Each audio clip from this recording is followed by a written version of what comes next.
we got everything wrong before we got it right.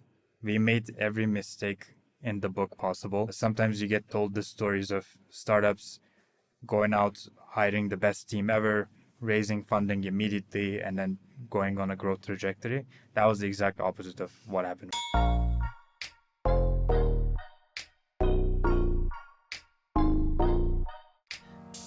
Welcome to InProd, conversations with founders and operators who are building the next wave of AI companies. We go deep on product execution, go-to-market, and the messy middle of building a business. If you're an aspiring founder, operator, or just startup curious, this is your inside look at how companies actually get built. Before we get to the episode, Laura and I are excited to announce a partnership with Overlap.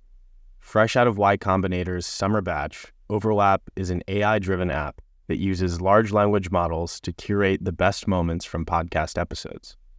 Imagine having a smart assistant who reads through every podcast transcript, finds the best parts or parts most relevant to your search, and strings them together to form a new, curated stream of content.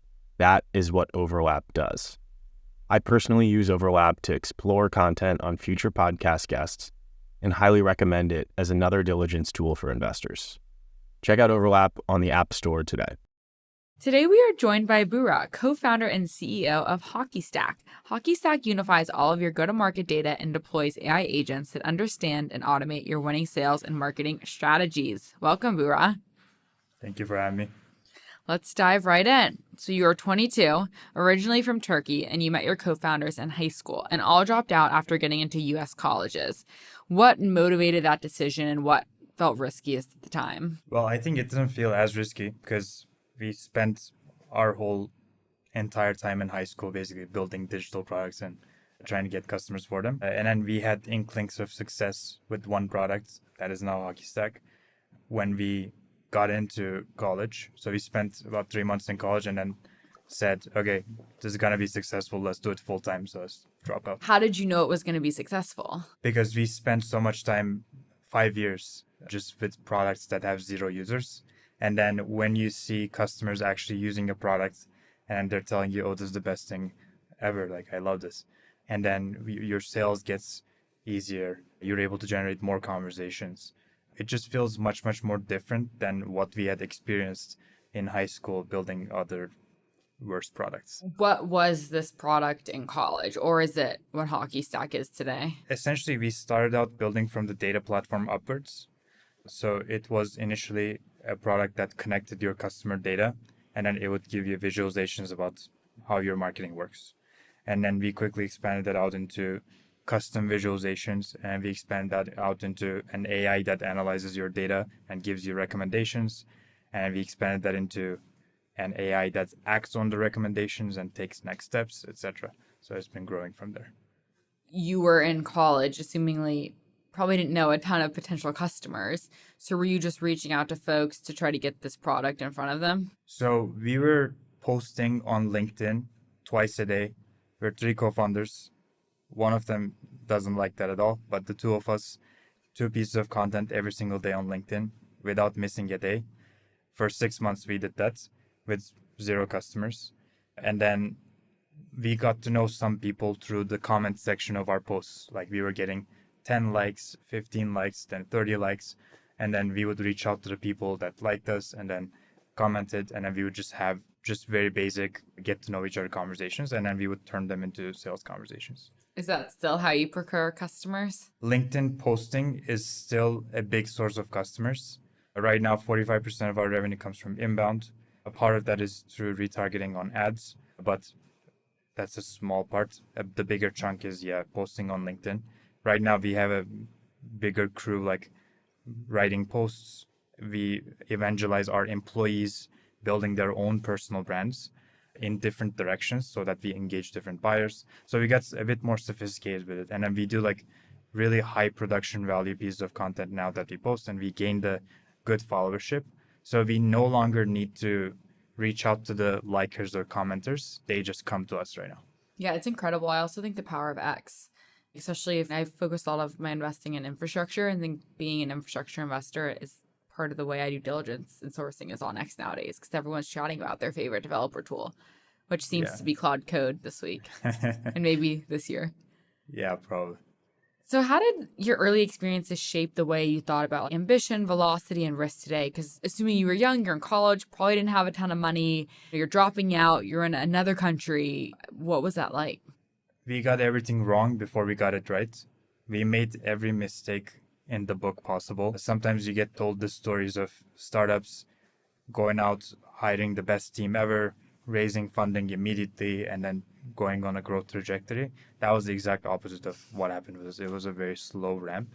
So like our early team was not great. Like we just had to go through a lot of rounds of hiring to be able to get to an amazing team. Same with customers, our the early customers, etc. So my thing is we need to make mistakes early because it's pretty certain that we will make mistakes and we won't get something right the first time. Therefore, you have to always seek out the biggest unknowns in the business possible and the biggest things that you can de-risk to get you to certainty that you will succeed. Example of that is, hey, we're a single product company doing 4 million in ARR. And then sales is going great, it's ramping up. We could have just hired a 20-person sales team and scaled up a single product and we would have grown ARR faster. But we decided in beginning of 2025 and said, hey, we're going to go multi-product because for this company to be actually a generational company, this has to be a multi-product company. Therefore, we have to de-risk that immediately, make mistakes and learn from them. So I think that really shapes a lot of how our company operates. I think that's a good point to touch on. What is HockeyStack today? What are the different product lines before we go any deeper? What we're trying to do is collect all possible data about a customer in a single place, connect it very deeply such that we can read that data and understand patterns about how you create pipeline, how you close deals, how you retain customers, how you grow customers. And then we can use those patterns in either telling your reps or marketing people what to do next in their process, or we can take autonomous actions. This is a fairly large scope, so we can break it down into personas, and that's how we really go to market. We first went out with a marketing product, and marketing people are more interested in the insights and the analytics than like they have less workflows to automate basically. So then we had a marketing analytics product that took off, and that was our Trojan horse into a lot of large enterprise companies. And then once we're able to get data connected with one product, we expand them out to an SDR product. And the SDR product uses the same data foundation to tell you exactly what prospect to reach out to, what to say when you're reaching out to them, the contact details of that person, all of the background research that needs to be done about that person, cutting out 20 minutes per prospect of like research and clicking around time. And then from there on, this year, we're expanding out more into an AE product that tells you how to execute your sales process consistently and most optimally. And then an account manager product that finds expansion opportunities within existing users of your product. And then a CSM product that's basically allowing you to onboard and adopt customers more effectively. All of that, though, shares the same exact fundamental product. It's not completely separate applications. It is a data platform, an intelligence layer, and a workflow / we call it agents nowadays, an agents layer. What is the land still the marketing product today? Today it's mixed. Like about half our new business comes from multiple products deployed at once. And we're pushing, as we push more up market, we're seeing more pull on like the AE and SDR side of things than just the marketing analytics. You mentioned it's really hard to change someone's mind about something. What did you learn or how did you convince go-to-market leaders to adopt HockeyStack? I think as we both know, there's a ton of options right now for folks to use, and you guys have done an amazing job at owning a good portion of the market. People are not doing enough work in product marketing as they think they should. Like, what does that mean, enough work in product marketing? You have this conventional advice of go talk to your users. People don't know what this exactly means. Go talk to your users means you need to basically talk to your users so much that you know what they feel, what they think, what they want, what are their bottlenecks in their job, what are their personal aspirations. And then you need to craft a demo and messaging that speaks exactly to that. And I think there are very few companies out there that do this work of understanding their customers at the deepest level that they go out to market with generic product pitches instead of speaking directly to the leader, and they're unable to convince them. What we did is, because we weren't getting any customers initially, the only thing we did was having these chats with people and learning about them. We weren't even having the intention of selling to them. So we spent months and months talking to these people. And at that point, you learn, hey, if I say these things to the person, it will stand out more than the other competitor giving a generic pitch. And I think our superpower has so far been being able to differentiate ourselves with a unique POV, with something that is deeply relevant to our buyers. That comes from like first principles thinking around like how to do marketing. And relating to those superpowers, you guys scaled 1 to 4, 4 to 11 pretty quickly. Were there 2 or 3 moments that maybe highlight some of those superpowers that unlocked that scale? Yeah, going multi-product was definitely an accelerant. So that happened beginning of 2025. And then before mid 2024, we started an outbound SDR team. That was a pretty big accelerant. And then before that, it was basically deciding to raise our prices by 4 or 5x, because we were selling these $100 a month contracts and it was positioning us as a very low value product. We decided to position ourselves as the premium product. We chose the most expensive pricing possible. We kept raising that, and we're still raising that. We just did another price raise in January. So that also allowed us to accelerate pretty well. Are you able to raise your prices because it's so sticky today that it's really hard to rip and replace, or marketing leaders and sales leaders are just like addicted to the use cases, or how does that work? Well, we solve a very real problem that companies have and their hair on fire about, and they are unable to solve this themselves. They know they will make more investment into building internally with their data team this shared data source and workflow engine if they do decide to build it themselves.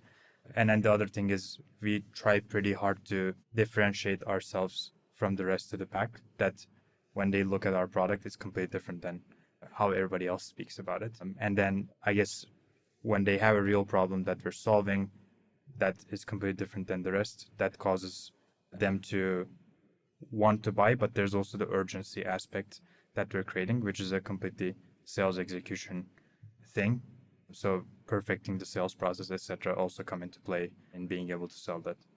Around your ICP, what do you typically see as the hair on fire problem? The hair on fire problem becomes in marketing. I'm unable to deploy my budget correctly. I have $1 million budget and I'm making decisions basically out of gut feelings. And then on sales side, it is my SDR team is ineffective and not hitting quota. How do I make them hit quota? I need them to target better, speak better, follow process, etc. Otherwise, you're unable to scale SDR without a lot of capital investment. And then on the AE side, it's usually, hey, I have a sales process that is not scaling. I need to hire so many new AEs, but they're going to ramp up in 6 months and have 70% attainment. How do I fix that? There's no fix to that out there other than having actually expert AEs come in and they're all top notch, but in reality that doesn't exist. It's different problems per persona that we sell to. That is also like increasing our close rates, because when we go into a company, they might not have one of the problems that we're speaking to, but they might have the other one. If we increase the number of problems that we're able to speak to and the number of personas we're able to speak to, then there's a higher chance that one of those problems we're speaking to is top of mind for the company at that point in time. Therefore, even if we get rejected on the marketing side, we go to the SDR side and we're able to break into the company. And I can imagine owning the data layer before baking on the agentic layer on top probably helps with customer stickiness and like general satisfaction. That is correct. And that is the true differentiator that separates us from the pack. Like everybody's building fairly generalized agents that rely mostly on third-party data. Was there a push or a security angle to even get access and integrate with the amount of data that you're connected to today in the customer's environment? There is obviously the security review that has to get done, but enterprise deals for us get done in 2 to 4 month range, not like a 8, 9, 10 month range. Really as good. usual. So I think the product sort of overpowers the security. Like we sold to a Fortune 10 company recently. They had a custom audit. Like we literally had to have their auditors do a full audit of our stack such that we can be an approved vendor. That deal took 3.5 months because the champion just so deeply wanted it. Wow. Was the champion in that case the CRO? It was in the RevOps organization. Okay. Now, a quick word from our sponsor. Laura and I are thrilled to announce a partnership with Grata, an intuitive deal sourcing and diligence platform. Keep missing out on private market deals? Ditch the Rolodex and get Grata. Grata's AI-powered platform provides accurate data, deep insights, and time-saving workflows that help get more deals done. And it's trusted by over 500 firms and 3,000 deal makers, including myself. I've personally used Grata in both my deal sourcing and diligence workflows and would recommend their tool to any investor across private equity, growth equity, corp dev, or investment banking. We've negotiated a special offer for our audience. Mention PartnerPath to the Grata team during sign-up, and you'll get free executive seats for your partners and MDs included in your subscription. Now, back to the episode. And in your opinion, what would you say is the easiest and hardest part of transitioning from a company that offers AI features to a fully agentic product offering? And I'm sure part of this answer will go into the product marketing expertise that you have. I think solving hard problems for customers has been top of mind for us. So we weren't necessarily trying to tack AI on top of our features ever. We were just always focused on how can we leverage available technology to solve the hardest problem possible for our customers with their data. So I don't think there's really a way to just have a SaaS product that has an AI add-on and then to brand it as agentic using product marketing, because the product doesn't deliver on that promise. So basically it comes from the product being able to solve these hard customer data problems for customers for us to be able to get there. Is that part of the reason why you chose to build a more generalized offering from day one? The reason for us to build a more generalized offering is because we think the entirety of the revenue stack is broken and we want to become the revenue stack. And that's also in the name of the company. So that's why we're building up from the primitives that make up any revenue tool. And that ends up coincidentally being able to make customers a lot of money. So if you deploy an SDR product, you would see efficiency gains that you're not seeing with any other product. And you cannot get that efficiency gain by building a Copilot product. Are most of the customers, when they're deciding whether to use HockeyStack or not, is it comparing you typically to another startup in the market? They're usually comparing to an internal build that they're trying to do. Because of the scope of what we're offering, you cannot buy one other product and compare that to HockeyStack. There's no one product out there that covers the scope that HockeyStack covers. So usually they either have a legacy tech stack that they're saying, should I keep this or not? And we have to convince them that, yeah, this is terrible. Or convince them that now is the time to rip it off. Or they're already convinced and they're thinking of, I think we have all the data in our database.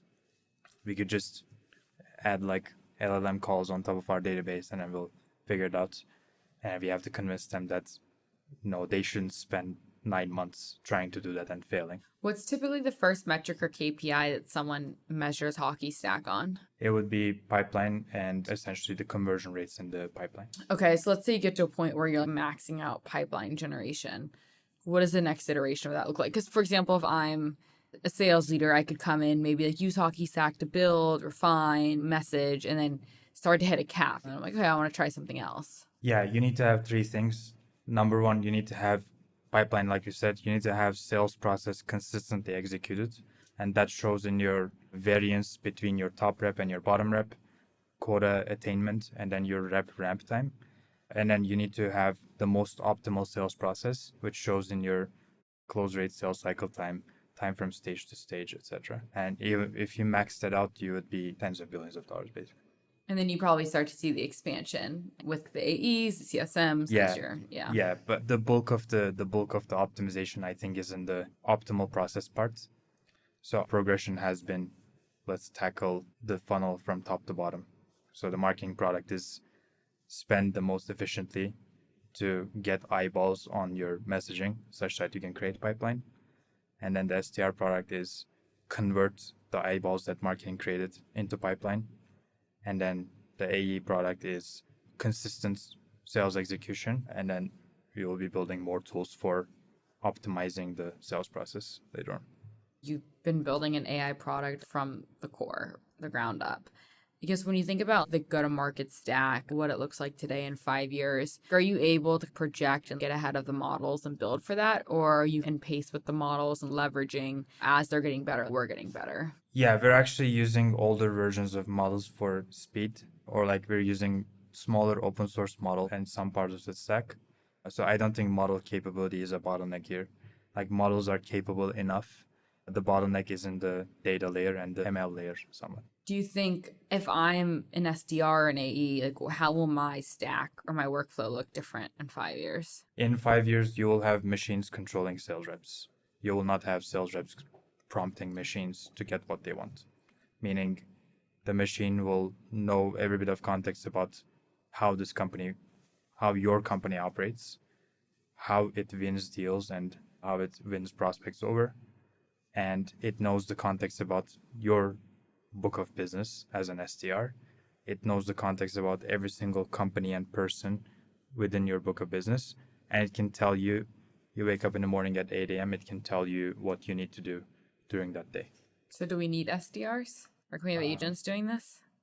So I would classify employees as two kinds. One is the cost center employees, those can be completely automated. And one is the revenue generating employees. SDR is kind of in the middle. If voice AI is gets better for a year or two, then we will have SDRs completely automated. And if the laws that disallow cold calling somewhat change or are lenient enough, then we will see SDR disappearing. Otherwise, they will remain. But then on the AE side, I think there's the opposite in play because an AE is a revenue creating person in the company.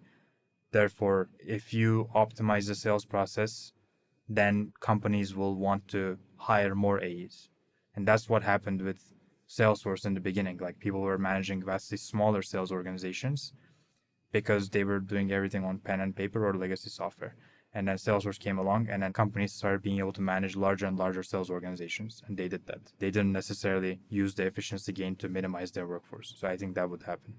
Do you think the CRO organization in the future starts to shrink again and it gets smaller? I think the supporting part of the organization gets smaller, meaning you would have more AEs per manager. You would have less sales enablement. You would have less RevOps. RevOps and sales enablement are basically band-aid organizations, and those would shrink. But then the AE organization has to grow. If you have efficiency gains and you have more to produce in general, you would produce more and you would sell more and you would grow revenue. So I think that's what would happen. Although the machine's job is to make decisions and the person's job is to make decisions where there's no right choice. And their job is to induce creativity into the system, and then their job is to build relationships. Everything outside of these three things can be automated and can be done better than a human with a machine. How did you think about getting up to speed on these spaces since you've never worked as a sales leader or marketing leader before? And now you're an expert building a category defining company. I just talk to lots of these people all the time. My entire day is filled with talking to a sales leader or a marketing person, and I don't discriminate between is it a CRO, is it a VP of sales, is it a regional director, is it just an AE. I try to seek as much input as possible into my brain so that I can effectively forecast out what should happen in the future and build products according to that. I assume that your network here probably wasn't as strong as it was in Turkey, given that's where you were born and raised. How did you think about building out a team? You've done a great job of hiring. You're up to, what's the total headcount now? 82 now. Yeah. And you're only 22. So I'm assuming you had to quickly build a network and get folks really excited about the vision. I think that has been the hardest part actually. And it never gets easier for us. There are insiders and there are outsiders. I think the insiders, they find it easier they have a network of people that want to work in startups, that know the deal. They would come in and start working. And if you're an insider company or insider founder, you're able to build a team very quickly. How would you define an insider founder here in the Bay? You were born in the US, maybe in California. You went to a top school. You went to a top high school, maybe also. Yeah. That is also important. And then you were naturally in the circles that a lot of smart people are also in. And these people in the Bay Area happen to want to work in startups. If you grew up in the Bay Area, you went to Stanford, and then you basically were a slightly nerdy person, then you know a lot of engineers that you can hire. And I know so many examples of these people. I had none of these, so I had to basically hack my way into it, which is through just tons of cold out and then shamelessly asking every single person I come across multiple times over for referrals to people that they know, making them open LinkedIn, Sales Navigator, doing a search and saying, oh, this is interesting, please intro. Doing the same thing for every single employee we hire. Like they download their connections on LinkedIn, we sift through the connections and see who might be a fit and try to up onto them. So it's a lot more effort than baseline, I think, but that's what's required for us to be successful. And it's also, I realized there's a lot of refactoring that we're having to do constantly of what profile we're looking for, what type of person we're looking for, as we see more and more people and talk to more and more people. So the approach allows us to get in front of lots of people that are from various backgrounds, not just of one cookie cutter background. So it allows us to quickly sift through what we like and what we don't like and find people who have maybe really high slope that are unrecognized that maybe others wouldn't be able to find. What type of profile does that look like? So maybe you're fairly early career or you're like 5 years into your career, but you have demonstrated that you've taken on a lot more responsibility in your jobs year over year. Or if you're very early career, you've demonstrated that you have interests that you acted on in school. And then we put you in a challenge situation where you have to work on a fairly unknown problem and learn about that problem. You have access to AI, you have access to Google, whatever. You have to do basically learn and act on that challenge. And then we test people for how fast they're able to learn and how fast they're able to grow responsibility. And then we give those people really high responsibility in the company, actually.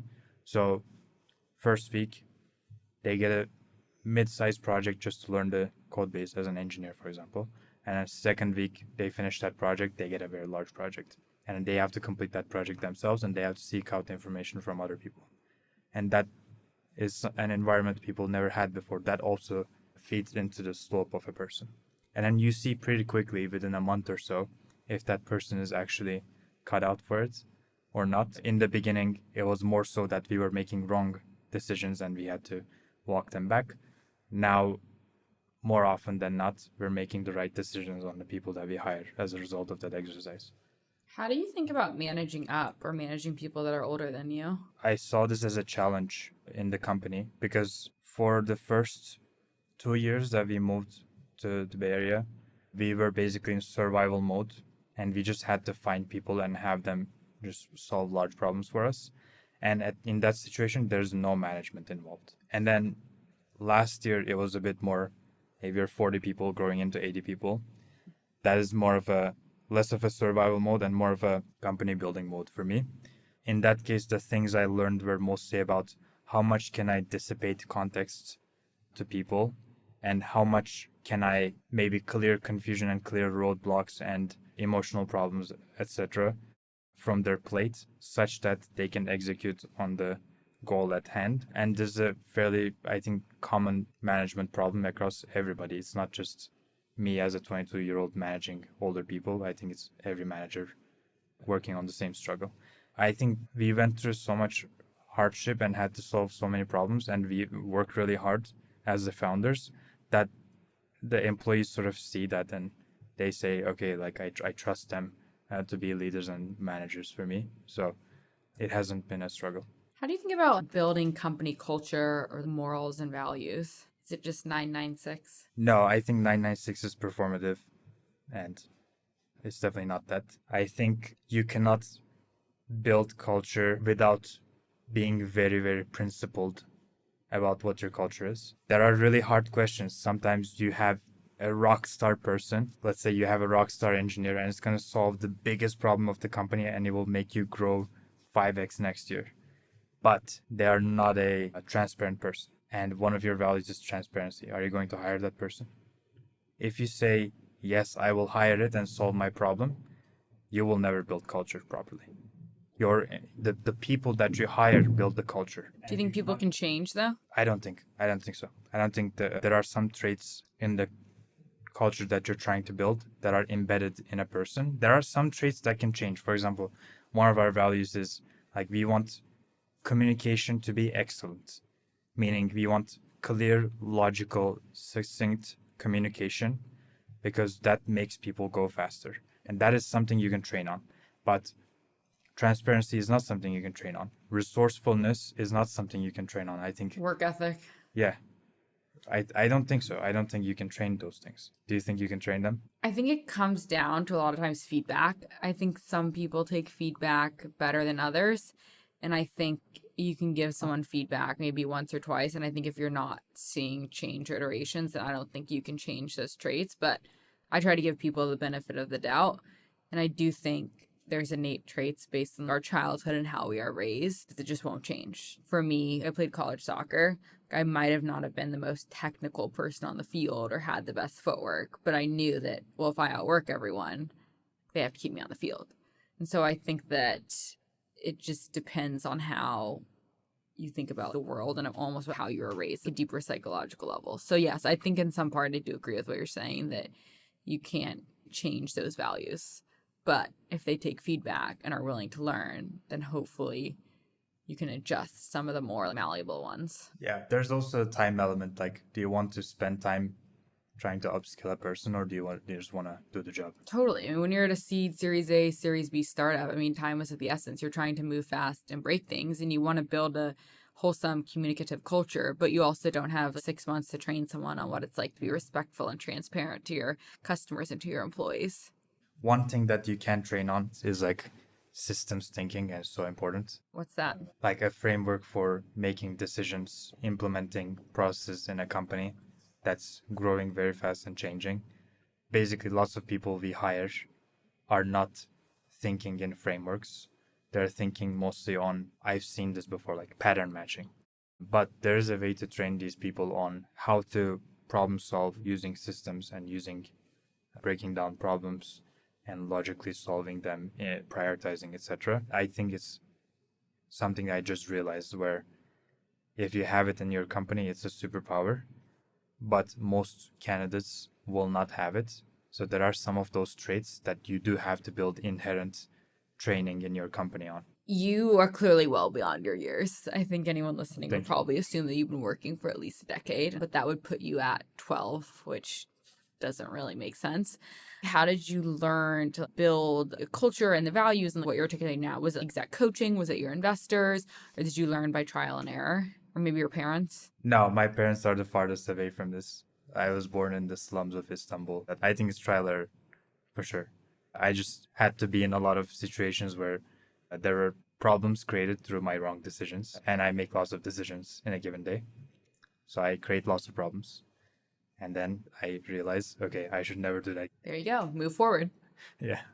On a lighter note, what are you most excited about building HockeyStack over the next year or two? Right now, we're trying to make a shift in how we work with our customers, where we're not measuring customers on product adoption, but we're measuring them on the dollars generated for a customer, like measurable dollars generated for a customer. And that's our North Star metric that we're trying to maximize. And I think that will drive the company to build like higher quality products, deliver better service. And it's not just the product team that has that metric. It is support team, sales team, marketing team. Everybody has the same metric of dollars generated per customer. So we realized if we can deliver the most dollars per customer, then we can also create the most economic impact for ourselves possible.